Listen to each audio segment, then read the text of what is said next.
Hey folks, how's it going? It's Ward-McCarthy here with 311 Realty Group bringing you your update for September of 2021. Thanksgiving weekend just gone by. Hope you had a wonderful weekend with family and friends. And yes, anyways, let's jump into this. I wanted to, in case you didn't watch my the GTA update, or brief video on that, I just wanted to come back to that and give you a bit of insight there because I really think it's important. So what we saw basically since spring into the summer, we saw demand, which are sales, we saw those dropping off in quite a strong degree all the way up until August. Here is supply.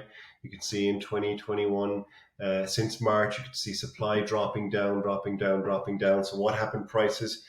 So prices kind of stagnated. They bobbed around a bit because supply and demand dropped in similar degrees. We saw, as you can see here from March, the prices kind of just very slightly up or down. And then, so in September, what we expect in our fall market, we expect to see demand and supply increase. So that's indeed what happened. We were concerned that demand would diminish further and continue on this trend. Therefore, when supply we expected to increase, we were concerned that prices may have actually dropped in general in the Greater Toronto Area. But here's what's happened. Here is what happened. We had demand actually increased by 5%. Supply increased by a whopping 26%. And even despite that big jump in supply versus the demand increase of 5%, we still saw prices increase to historic highs. We've never seen prices this high. I think the average was $1 million, and let me just check here. In September, $1,136,000. So that increased by 6%. So those are record high prices in the GTA. Now, let's jump into Dovercourt Village. Let me check here. There were 3 sales in Dovercourt Village.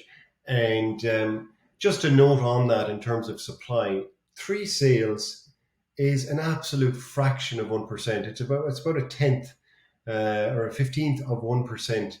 So you can see why our neighborhoods are doing fine through all this.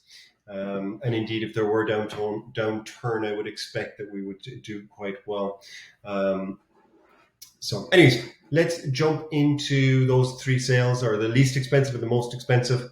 So the least expensive was 418 Delaware, just north of Hallam there, just on the west side. Small little row house, 16-foot frontage, and an older home, hadn't been updated.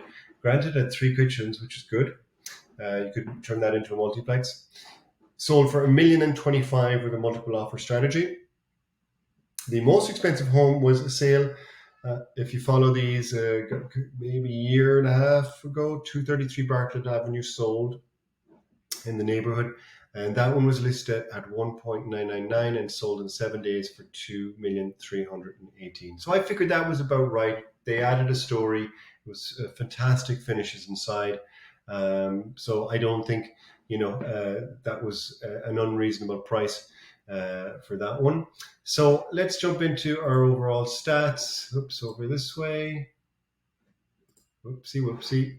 So again, as usual, I look at the last 6 months of sales. And I'm tired of having the same story every month. But again, looking at all our housing stock in Dovercourt Village, on average, homes in the last 6 months sold in 12 days, and on average, 13% above asking. So very strong sellers market. So if indeed you are thinking of possibly selling, now is a good time because our prices are at the highest we've ever seen them, both in the GTA but also in our local areas. So do reach out to us, and no problem if you're not thinking of selling. If you need a plumber, electrician, what have you, just reach out to you because we are 311 Realty Group. Okay, Ward-McCarthy here. Thank you so much. Talk to you in November. Okay, stay safe. Bye-bye.